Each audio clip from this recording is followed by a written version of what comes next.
At the edge of the Abu ad-Duhur Air Force Base, fighters gather for evening prayers.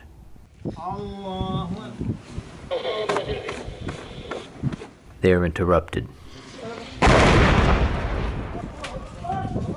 A mortar round lands just behind their building.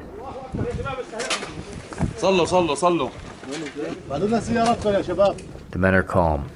They collect their weapons, finish prayer, and begin to fan out toward other buildings. This is C.J. Chivers reporting for the New York Times in Syria. These are rebels in Idlib Governorate. They are associated with the Free Syrian Army, which seeks the overthrow of President Bashar al-Assad.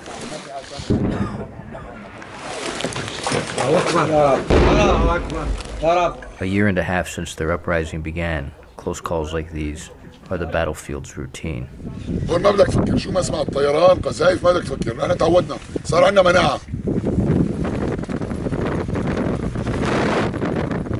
The arc of conflict in the countryside here presents a chronicle of the battle for Syria.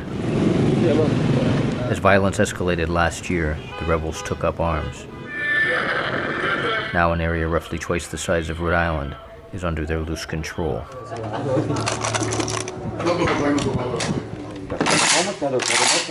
Their position is not strong. They remain under-equipped and outgunned. Shelling from army outposts kills civilians and forces families to flee.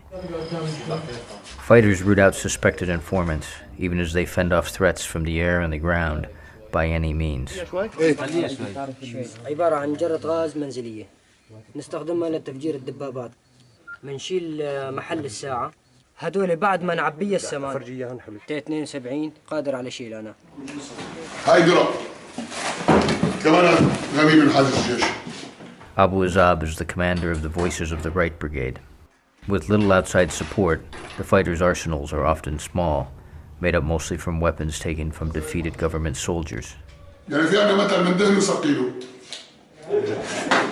revolutionaries in Idlib are defected soldiers and local men, school teachers and construction laborers, beside doctors and a pharmacist. In some areas, food supplies are lean. Water comes only from wells. Much is unpredictable. In many places, the two sides move on the same roads. Driving to a nearby town, a rebel column abruptly halts.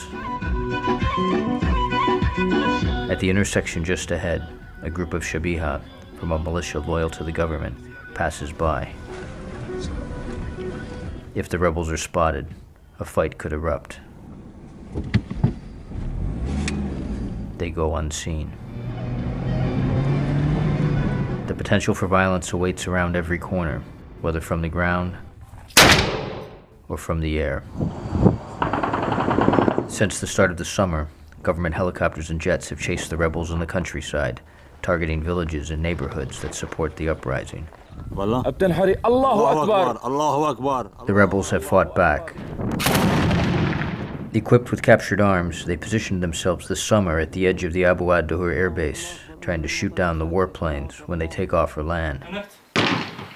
They're hunting the aircraft that hunt them, grounding planes that otherwise could attack their homes or be used in other battles, as in Aleppo. Jamal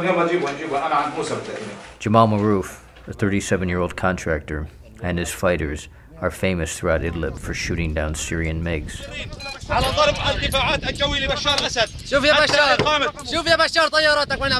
Under Mr. Maroof's command, the rebels have turned this airfield into a besieged outpost from which airplanes no longer fly.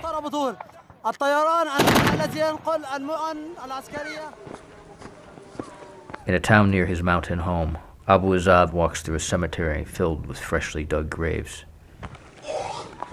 هون بتجهز القبر قبل ما نموت. نحن عم نحفر قبورتنا في ايدنا، يعني عرفانين ما راح يضل ولا واحد منا نحن. Later he will return to the airfield, where he will face more violence. He knows the cost. Many more Syrians will die before the last fight ends. His own nephew is buried here. لك بس بهذا الخندق هون بنرجع بنحفر غيره بنجهزه لا يعبوا هيك بالتسلسل لما يضل ولا واحد منا. المهم ما نركع وما نستسلم.